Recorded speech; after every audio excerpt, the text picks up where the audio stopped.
சிவம் துபே அவர் individual ஸ்கோரை விட அவர் தான் அதிகமாக சிக்ஸ் அடிப்பார். இப்போ அவர் பவுலிங்கில் போட்டு சிக்ஸாக வெளுத்து இருக்கிறாங்க.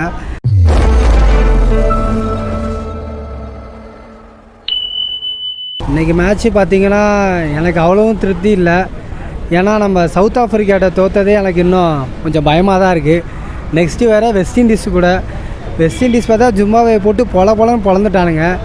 அதனால் எனக்கு அவ்வளோக்கு இன்றைக்கி மேட்ச் இன்ட்ரெஸ்டிங்காக போகல. அப்புறம் பார்த்திங்கன்னா இன்றைக்கி செலெக்ஷனும் எனக்கு அவ்வளோ ஸ்குவாடில் பற்றி எனக்கு பெரிய அபிப்பிராயம் இல்லை. கண்டிப்பாக தூபை மாற்றிடணும். அதுக்கப்புறம் வந்துட்டு தேர்டு வந்து சூரியகுமார் யாதவே இறங்கலாம். 1 down அவரை தூக்கிட்டு 4th போடுறீங்க, அது ஒரு எடுபடாது.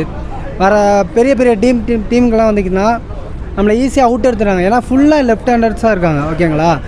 அதனால் இப்போ என்ன பண்ணோன்னா நம்ம சூரியகுமார் யாதவை தேர்டாக போடுங்க. ஓகே, சஞ்சு சாம்சனுக்கு வாய்ப்பு கொடுத்துருக்கீங்க, அவர் யூஸ் பண்ணுறதுல தான் இருக்குது. சஞ்சு சாம்சன் இனிமேல் நல்லா விளையாடுங்க. அப்படி இல்லை, போன மேட்செல்லாம் பார்த்திங்கன்னா நம்ம ஃபுல்லாக லெஃப்ட் ஹேண்டடாக இறக்கியிருக்கோம். அதனால் எல்லாத்துக்கும் நான் அவங்களோட டாக்டிக்ஸ் தெரிஞ்சிருச்சு.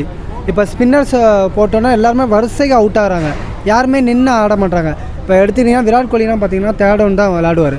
அவர் விளாட்றப்ப அப்படின்னா கேமை வந்து ஃபைனல் வரையும் எடுத்துகிட்டு போவார். ஓகேங்களா? அதனால தான் அவர் இன்னமும் சேசிங்கில் கில்லாடியாக இருக்கார். அந்த மாதிரி பிளேயர் வரல, இருந்தாலும் நமக்கு வந்து ஒரு ரைட் ஹேண்டர் பேட்ஸ்மேன் வேணும். அதனால் இப்போ என்ன பண்ணால் சஞ்சு சாம்சன் வந்திருக்காரு.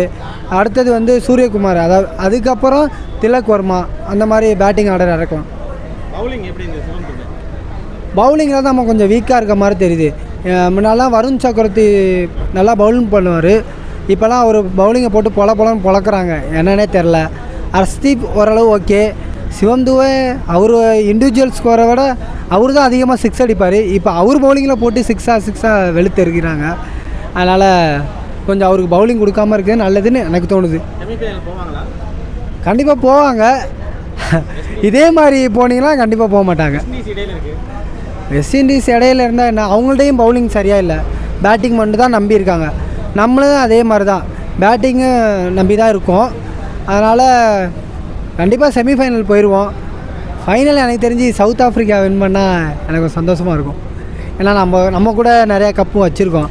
பாவம் சவுத் ஆஃப்ரிக்கா ஒரு கப்பு கூட இல்லை. மேபி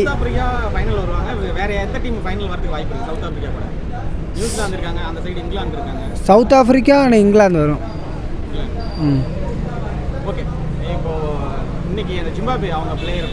அவங்க பரவாயில்ல, முன்னாலாம் லீக் ஸ்டேஜ்லேயே வெளியே போயிடுவாங்க.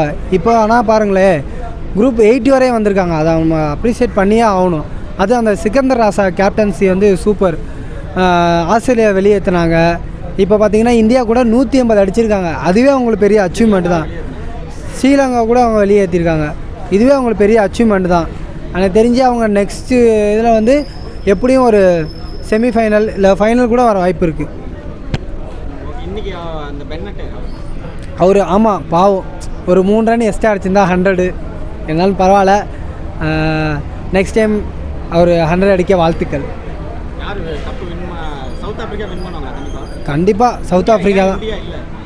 ஏன்னா அவங்கள்ட்ட சின்ன மைனஸ் இருக்குது. இப்போ வந்து ஒரே டீமாக இறக்கணும்.